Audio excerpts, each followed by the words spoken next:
ठीक है। तो बच्चों, आज का जो लेक्चर है हम लोग पढ़ने जा रहे हैं arrangement and formation of words. ठीक है, इस पे ध्यान रखेंगे, एक एक चीज समझने वाली है। ठीक, तो सबसे पहली बात आपको मैं कुछ कंसेप्ट दूंगा जिसमें logical and meaningful arrangement of words basic topic है फर्स्ट वाला। Logical and meaningful arrangement of words. अब कहने का मीनिंग है, क्या कंसेप्ट यहाँ पे यूज होगा कि सबसे पहली बात कि अगर कुछ वर्ड्स दिए गए, वर्ड्स को ये नहीं होता है कि उसको आप कैसे अरेंज करें, ये नहीं है कि सीक्वेंस में अरेंज करें। उसका मतलब यहाँ पे क्या आएगा कि जो भी वर्ड आप अरेंज कर रहे हो उसका कुछ मीनिंग निकले।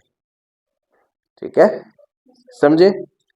तो सबसे पहली बात क्वेश्चन है आपके पास, अरेंज द फॉलोइंग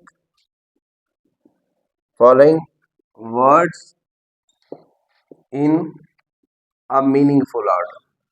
मतलब इसका मीनिंग होना चाहिए।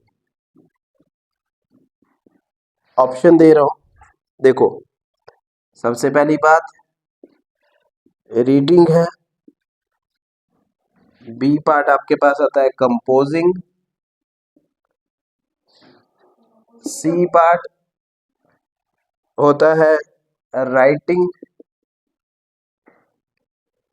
और डी पार्ट होता है आपके पास प्रिंटिंग।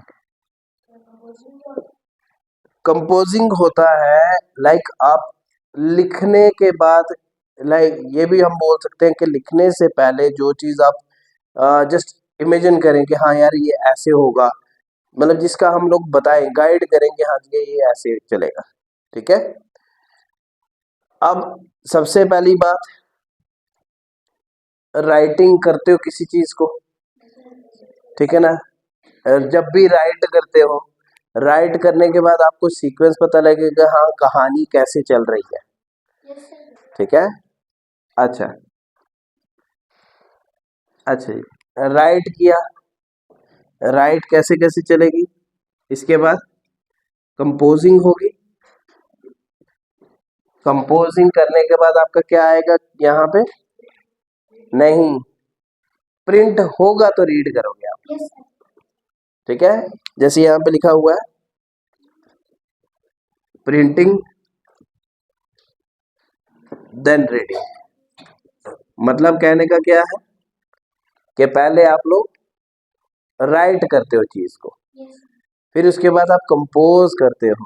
ठीक है ना? जैसे मूवीज में बोला जाता है कंपोजर कौन था मूवी का, लिखी गई कहानी, लेकिन उस कहानी को कैसे इम्प्लीमेंट किया गया वो उस तक डिपेंड करता है। कंपोजिंग, फिर कंपोज करने के बाद हाँ देखा कि हाँ जी ओके है, फिर दे दो प्रिंटिंग के लिए, प्रिंटिंग के बाद रीडिंग। ठीक है ना? जब चीज प्रिंट होगी, प्रिंट के बाद ही आप लोग रीड करोगे ना। तो ये आपका था कौन सा वाला, logical and meaning arrangement of words. नहीं, ये भी हो सकती है चीजें, लेकिन ऐसा नहीं है कि इन्होंने जो हमें सीक्वेंस दिया गया है ना, रीड करके आप लिख रहे हो, लेकिन वो कहीं पे लिखा हुआ है, जहां पे लिखा हुआ वहां से आप रीड कर रहे हैं ना। ऐसा थोड़ी है कि पहले आप अपने मन में ही रीड कर रहे हो, कहीं पे लिखा हुआ है फिर जाके आप लोग क्या कर रहे हो, रीड कर रहे हो। ठीक है, अच्छा जी, ये तो आ गया हमारे पास मीनिंगफुल ऑर्डर का। इसके बाद आपके पास क्या आएगा, एक क्वेश्चन देखेंगे। ठीक है, क्वेश्चन देखेंगे, जैसे हमारे पास आता है, आ जाओ, ए पार्ट आपका आ रहा है क्लास, बी पार्ट आपके पास आ रहा है एडमिशन, सी पार्ट आपके पास आ रहा है सर्टिफिकेट, डी पार्ट आपके पास आ रहा है एप्लीकेशन, और ई पार्ट आ रहा है आपके पास असेसमेंट। अब बच्चा जी सबसे पहली बात देखना है इसको कि हमेशा जब आप लोग कहीं पे जाते हो एडमिशन के लिए, सबसे पहली बात आप लोग एप्लीकेशन फॉर्म फिल करते हो ना, है ना।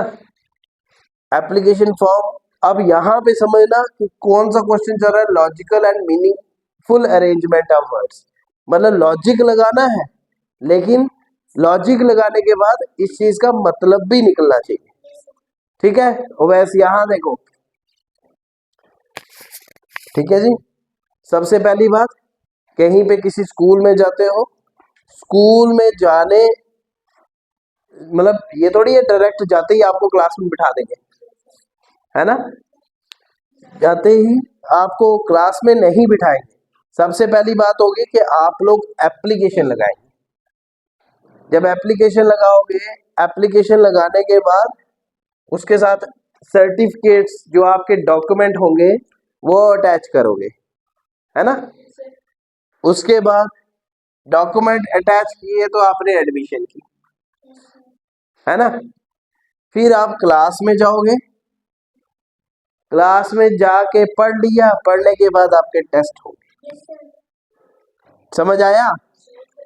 सीक्वेंस आपका क्या आएगा, डी, फिर सी, बी, ए, ई।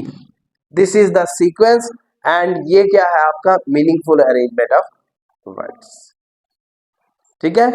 आपको हमेशा ऐसे होंगे कि जी ए पार्ट में ये लिखा हुआ है, बी पार्ट आपका लिखा हो डी बी सी ए ई, सी पार्ट आपका लिखा है सी बी डी ए ई, और डी पार्ट आपका लिखा है ए बी डी सी ई। चलो अंदर लास्ट में, लास्ट में, ठीक है। ठीक है जी। Yes sir.